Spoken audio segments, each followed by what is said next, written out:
Hey, so down deep in your soul, down deep in your spirit, do you have hope that there could be a revival of the nation? Yeah, let me tell you what I think. And I don't like using the word revival. I know what you mean. I know what I mean. And I know everybody knows what we mean when we say that. I like to go a little bit further than that, though. I do believe there's an awakening that's happening. I think of revival as something that is Old Testament. It happens. It's a flash. It's a manifestation, and then it's gone. And I'll say, here's what's happened to me in recent years. Because I'm a guy, those of you who watch this show, if you're not familiar with me, you'll go back and watch some old videos, and you'll be like, whoa, this guy said some pretty strong stuff. And you will find that. It's out there. And I pastored, I was mentored, traveled around the world, loved the Lord, always loved the Lord. But there was times when I was searching for that reality that wasn't there. And in recent years, the best way I know to describe it is about 2 years ago, the Lord put his hands on my shoulders and just started to press down. That's not a fun position to be in. It's pretty claustrophobic, actually. You're there home alone, and this sudden deep regret, conviction, and some of these sobs and wails kind of come out of you that don't make any legible sense, and you're just crying, and you're like, oh, God, what have I done? What have I done? Just deep repentance of saying, Lord, Jesus, you're confessing things, and, you're blowing snot bubbles and the whole thing. It's cute. It's not what you put on Instagram. I can tell you that. It's not. And so I'm having one of these moments, and God's pressing down. I'm like, what do you want? What do you want? Leave me alone. What do you want? I love you. I'm trying. I'm doing the best I can. What do you want? And the Lord spoke to me and said, I made a lot of investments in you as a young man, and now I'm going to make some withdrawals. You've been walking with me, but now we're going to take some other people on the journey.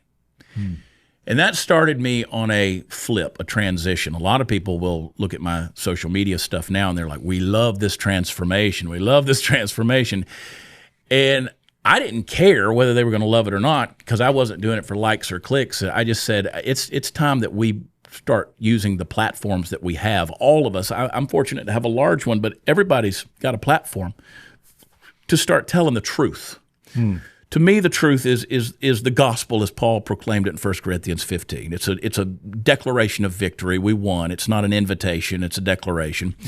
And we're saying we won this. We're victorious, and we're going to operate from a place of victory. And then what does that mean? What are we victorious, and what are we trying to proclaim? And that is a kingdom, a domain of the king, where he does everything in that dome his way. Yeah. And when you get involved with what he's doing, life becomes a whole lot easier. Yeah. The world don't resist you quite as much. It's still going to be contrary, but you're going to find those clouds open up and God reaches down and he said, boy, we're going to make this a little easier. So I say all that to say I think that's happening with some people. And I'm particularly seeing it happen through the testimony of the men that I'm involved with. And there's a lot of men in my life. I'm hearing the same testimony from them. So that's good. From a 52-year-old, but the real encouraging thing that I see is what's happening in the very young men. So I played golf with a 20-year-old young man yesterday. He's a student at the University of Tennessee. It's just he and I out there. We went and played golf. It was unexpected. We spent some time together. I've known this young man, but I really got to know him yesterday. I was talking to him. I was talking to him about himself. I was talking to him about his friends and what he sees, University of Tennessee. And he said, oh, no, we don't think – see, we tend to think of what the millennials did, that little bit older young generation. Yeah, right. They kind of got lost. They kind of got in that whole postmodern, undefinable, ethereal realm. They kind of got lost, got weird. These younger folks, whatever you get, they call them now Gen Z or whatever it may be, they got a heart for the Lord. They've got a heart for values. They're sick to death of the cancel culture, of the words you're not allowed to use, of the concepts you're not allowed to use. They're tired of the gaslighting. They're sick of it, and they're punching through, and they're just saying, we're not going to be subject to that. We're not going to be subject to that. And I like it because I think we're starting to see some awakenings that are happening in our college campuses. Yeah. But I love what I see with these young men. It's amazing to watch because it's happening almost just as a I don't want to say natural, but it's just it's like they wound the pendulum or the spring so tight it either had to swing back or it had to pop. And I think both are happening. So yes, in a nutshell, I think there is hope. Yeah. I think there is hope. I think there is, we talk about these 80-20 or these 90-10 issues.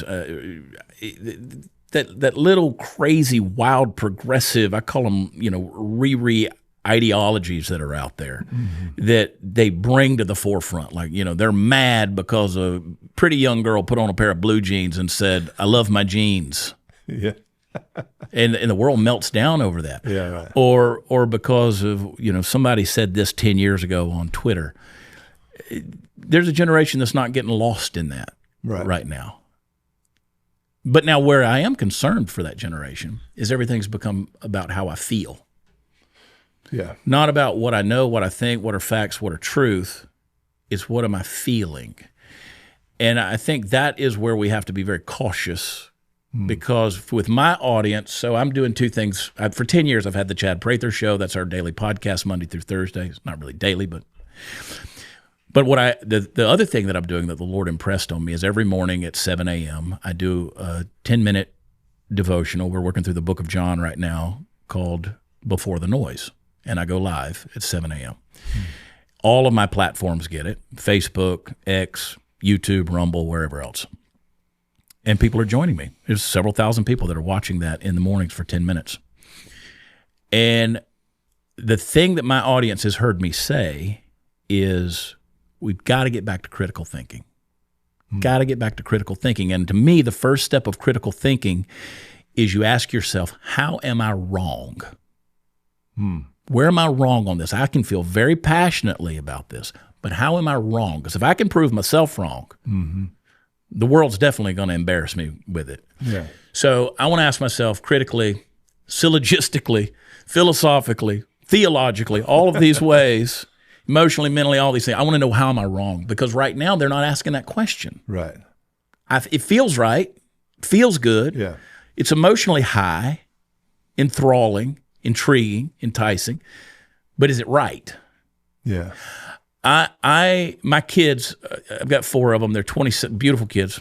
My 27-year-old daughter, I just married her off 2 months ago. I say it that way because I not only gave her away, but I officiated her wedding in exotic Gulf Shores, Alabama, right there on the beach, folks. And it was a beautiful thing.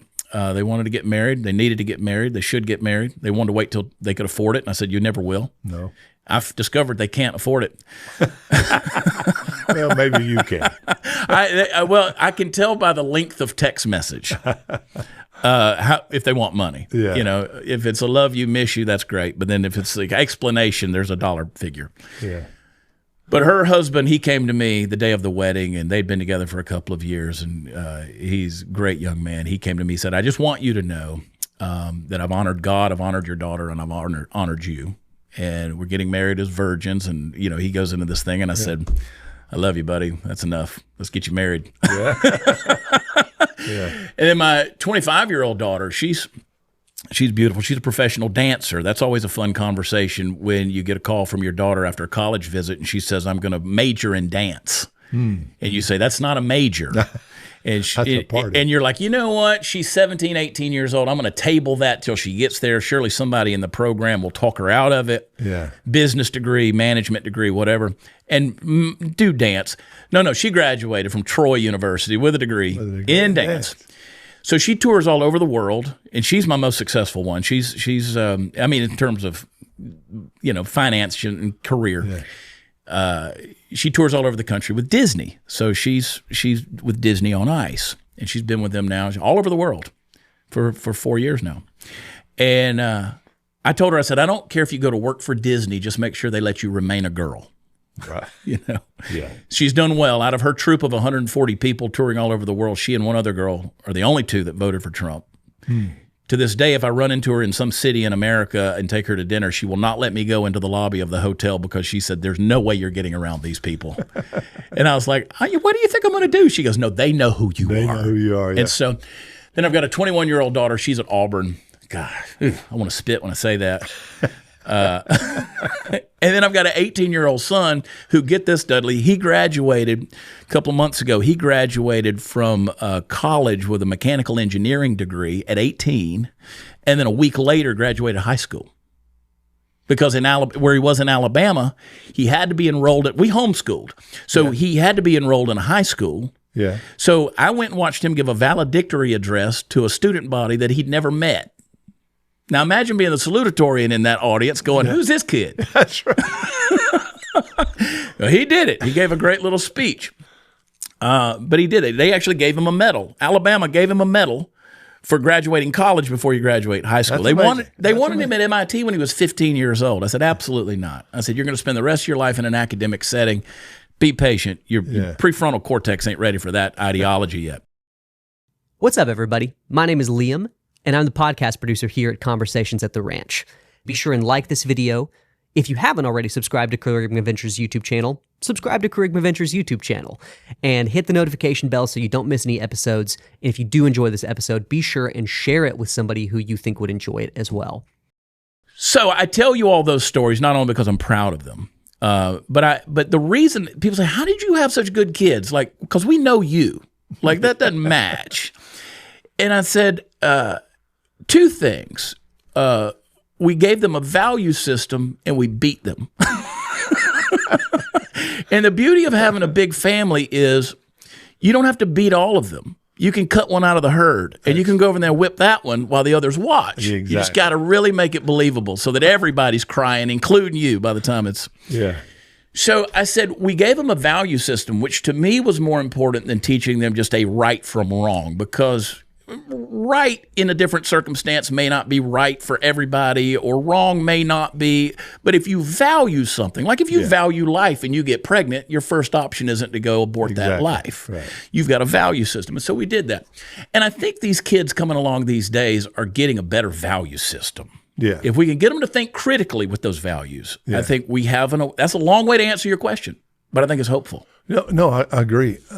One of the problems I found with the new generation, but I wholeheartedly agree that there is a hunger and a willingness to listen. And also, it's almost like when I first started traveling around the world, going to mission stations, you know, and people are hearing things like they've never heard it. Mm. Well, there are a lot in this generation in the United States where if I tell them that the gospel is a story, and I tell them the story, they're like little children who's like, really?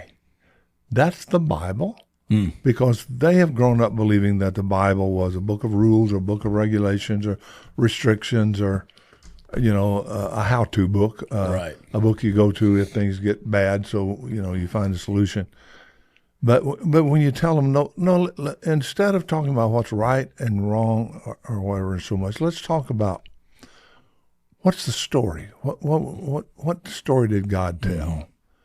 And, you know, he tells a story from which we get all the other stories. Every story that's worth anything has the same makeup as the gospel story. There was a setting, once upon a time. Right. God created. There was a problem. The serpent came in the deal. There was a solution. There was a hero in it. And when they start seeing the story and then they're able to say, okay, I'm hearing this ideology over here or whatever, and they see it doesn't fit the story, then they know they have a discernment. Mm-hmm. But it's not a discernment of some doctrine or some theory or critical race theory or whatever. It is, they got something to measure by that's more than just an intellectual concept or an ideology. And so it's like, you know, I use this illustration with them sometimes, like somebody comes up and goes, hey, in that Cinderella story, after she got the slipper, did she sleep in the daddy bear's bed or the mama bear's bed? And they go, that question can't be answered. It's like, right, because you're mixing the stories. Right.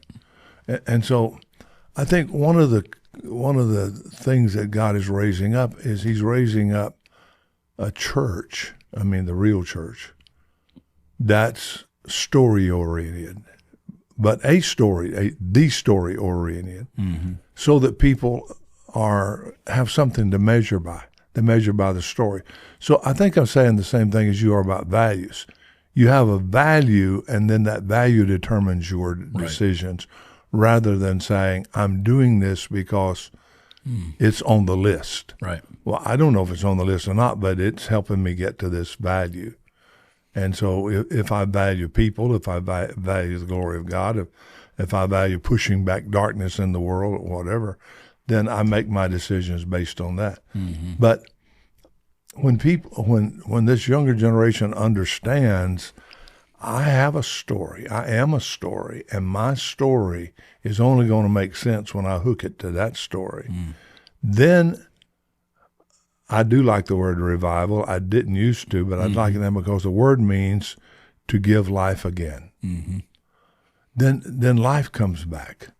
Life comes back into religion. Life comes back into life.